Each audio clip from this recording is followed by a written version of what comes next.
Am, ¿Qué son los problemas más grandes en el mundo ahora en nivel de alimentación? A nivel de alimentación, el problema más grande, obviamente, es el hambre. O sea, estamos 7.000 millones de habitantes sobre el planeta y casi 1.000 millones sufren de hambre, o sea, que no tienen todos los días las 2.200 kilocalorías que necesitan para no tener hambre.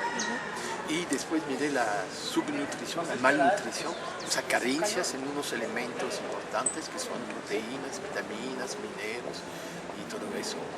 Y casi 1.000 millones de personas más que sufren de malnutrición. Pero sí hay suficiente alimentación en el mundo. Y entonces sí hay suficientemente alimentos a nivel mundial, ¿no? Para que nadie tenga hambre. O sea, para suministrar los 2.200 kilocalorías por día, necesitamos producirlo, bueno, vamos a decir, 200 kilos de cereales por año y por habitantes, o su equivalente en la forma de papas, de tubérculos, de otras cosas. Y la producción mundial es de 330. Significa que ya hay sobreproductos de alimentos. Mientras tanto, hay gente que no puede comprarlo. Significa que malnutrición y hambre es problema de pobreza en términos monetarios. Gente demasiado pobre que no puede comprar alimentos que sí existen, que están disponibles a nivel mundial. Ahora, dos preguntas. ¿Por qué unos no pueden comprar? Son demasiado pobres. ¿Quiénes son los pobres? La mayoría son campesinos. O sea, eso es paradójico, que la mayoría de la gente que tiene hambre hoy día en el mundo son campesinos que no tienen el poder de compra. Cuando producen, por ejemplo, café o cacao, no tienen el poder de compra para comprar alimentos, y cuando quieren producir ellos mismos sus alimentos, ¿no? Sorgo, maíz, quinoa y otros productos así, no tienen el poder de compra para comprar herramientas que le permitiría producir más para la familia. Pero es la pobreza que es la causa del hambre y de la malnutrición a nivel mundial. ¿Y qué hacemos de los 130 kilos de sobreproducto alimenticios? Eso va en tres direcciones. Bueno, gente privilegiada que tiene poder de compra y, bueno, pero no come lo que ha comprado. O sea, que ya lo bota, y eso, claro que gente que tiene suficientemente dinero y plata, ¿no?, para comprar, pero no lo come, lo bota. Segunda dirección es la alimentación animal. O sea, granos que podrían servir para la gente pobre, pero la gente pobre no le puede comprar, pero una gente rica lo compra para darle a animales, y los animales, claro, para la comida de una gente acomodada que puede comer carne, leche y esas cosas así con exceso y más. Y la tercera dirección más peligrosa hoy día es que hay granos, hay calorías que podrían servir para la alimentación de los pobres, pero hay gente acomodada que tiene el poder de compra para comprar, para darle a beber a sus carros y a sus aviones. O sea, son granos, es maíz, puede ser caña, puede ser remolacha en Europa, puede ser aceite de palma, que sirve para dar a beber a los carros, o sea, para agrocombustibles. ¿Y cómo hay poder de compra? Las industrias de agrocombustible están solventes, ¿no? O sea, puede comprarlo. Entonces, hay una comida que escapa a los pobres y que se van en esta dirección. Okay. ¿Y en qué manera presenta la agroecología una solución a estos problemas? Entonces, la agroecología puede ser una solución a estos problemas porque precisamente podría ser accesible a la gente más pobre, a los campesinos pobres que no tienen acceso, no pueden comprar la comida disponible a nivel mundial. La comida disponible a nivel mundial está más que todo en Estados Unidos, Europa, quizás Argentina y Brasil, pero en la misma Argentina y Brasil que sobreproducen, ¿no?, hay gente que tiene hambre. O sea que la soya brasileña sirve para comer cochinos porcos europeos. No tenemos que olvidar eso. Entonces, para la gente la más pobre que no tiene acceso, o sea, no tiene el poder de compra, agroecología precisamente sería una solución para asegurar la seguridad alimentaria con soberanía alimentaria, o sea, producir ellos mismos los alimentos que necesitan las familias. Y la agroecología es la solución porque le permite a los productores hacer un uso sumamente intensivo de las rayas de luz del sol.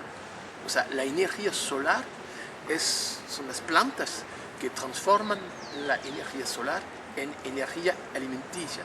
Las calorías alimenticias provienen del sol. Y precisamente la agroecología es la que permite a los productores con consorcio de cultivo, con asociaciones de cultivo, que no haya una raya de luz que caiga al suelo. Siempre en una hoja de una planta que va a transformar esta energía solar en energía alimenticia. Y claro que para producir esto, el azúcar, el almidón, para los lípidos y todo eso, se llama hidratos de carbono. Y eso, un carbono hidrato, ¿no? Esos hidratos de carbono, se necesita carbono. Pero ¿dónde los pequeños productores van a buscar el carbono? En el dióxido de carbono que está en la atmósfera. Hay demasiado dióxido de carbono, es un gas que tiene efectos de estufa, ¿no? Entonces, los pequeños productores podrían hacer un uso sumamente intensivo de este dióxido de carbono, fijar el carbono en el azúcar, en el almidón, en los lípidos, liberar el oxígeno, la mata, las plantas pueden hacer eso, pero se necesita agua. O sea, para tomar el dióxido de carbono de la atmósfera, la planta necesita que haya intercambios, ¿no? con la atmósfera. Y esto se hace por la vía de unos huecos, son los huecos por los cuales la mata transpira, ¿no? Entonces, es necesario que la planta transpire, que la mata transpire. Y para que transpire es necesario que tenga agua. Pero ¿dónde va a buscar el agua? Que es el agua de las lluvias que cae, y es importante que este agua se infiltra en el suelo, que no se va directamente a los ríos y al mar. O sea que toda la lluvia se necesita infiltrarse en el suelo. Para eso se necesita un suelo que tiene también huecos por el cual el agua se va. Y esto podría ser el arado, o sea, arar la tierra, ¿no? Pero hoy día sabemos que podría ser también toda la fauna del suelo, ¿no? Que se mueve en la capa superficial del suelo, y entonces le permite precisamente hacer todos esos huecos por el cual el agua se va a infiltrar. Y este agua que se infiltra se necesita mantenerse en la capa superficial para que las raíces de las matas tomen este agua, ¿no? Y que la mata transpire. Y para eso el suelo necesita humus. Y fabricar humus en el suelo es incorporar al suelo una parte de carbono. El carbono puede ser el carbono de los desechos de cultivos. Los cultivos, bueno, tomaron el carbono, hicieron almidón, azúcar, lípidos, pero los desechos también tienen carbono. Y cuando se pone el carbono de los desechos en el suelo, bueno, permite fabricar el humus. Pero para que haya fabricación de humus, los microbios, para hacer todo eso, necesitan también nitrógeno. ¿Dónde las matas pueden buscar el nitrógeno? Para fabricar proteína necesitamos en nuestra alimentación no solamente calorías, energía alimenticia, necesitamos también proteínas. ¿Dónde la mata va a buscar el nitrógeno? En el aire. El 79% del aire es nitrógeno. Y hay matas de las familias de leguminosas que están en la capacidad de fijar directamente el nitrógeno del aire para fabricar proteína. Bueno, es un microbio que le ayuda a hacer todo eso, pero es posible, las leguminosas están en capacidad de hacer un uso intensivo, otra vez, de un nitrógeno que no es un recurso escaso en absoluto. Entonces hay que hacer un uso intensivo de lo que no es escaso. Y el nitrógeno del aire no es escaso. Esas matas están en capacidad de hacer esto, fabricar proteínas para nuestros alimentos, y también en los desechos puede haber desechos de leguminosas, hay nitrógeno. Y la mezcla de todo eso en el suelo le permite fabricar humus. Y es cierto también que cuando los animales han comido proteínas y cuando después, urinan, hay exceso de nitrógeno en la orina. Pero si los animales están sobre la paja de unas cereales, hay una mezcla del nitrógeno de la orina con el carbono de la paja, y esto se llama fabricar estiércol, y el estiércol en la capa arable del suelo fabrica humus y le permite entonces mantener el agua en la capa arable, y entonces las matas pueden así transpirar y fijar el carbono. O sea, todo eso significa que es sumamente complejo. Ahora, es cierto también que necesitamos elementos minerales, calcio para los huesos, necesitamos fósforo para el cerebro y todo eso. ¿Y dónde las matas pueden buscar esto? En el suelo. Y es cierto que si comemos, después en el suelo hay menos fósforo, menos calcio, menos potasio. Entonces es necesario poner elementos minerales en los suelos. Hay fertilizantes naturales, fertilizantes orgánicos, o sea, significa que en el estiércol también existen esos elementos minerales, y los árboles con raíces profundas están en la capacidad de buscar esos elementos minerales en la profundidad de los suelos, meterle en sus hojas, y cuando las hojas caen al suelo, fertilizan la capa arable con los elementos minerales que los árboles han buscado en la profundidad del suelo. O sea, un circuito corto se puede así fertilizar por la vía biológica, entonces agroecológica, la capa superficial de los suelos. Y en cambio la agricultura tradicional, convencional, ¿cómo funciona esta?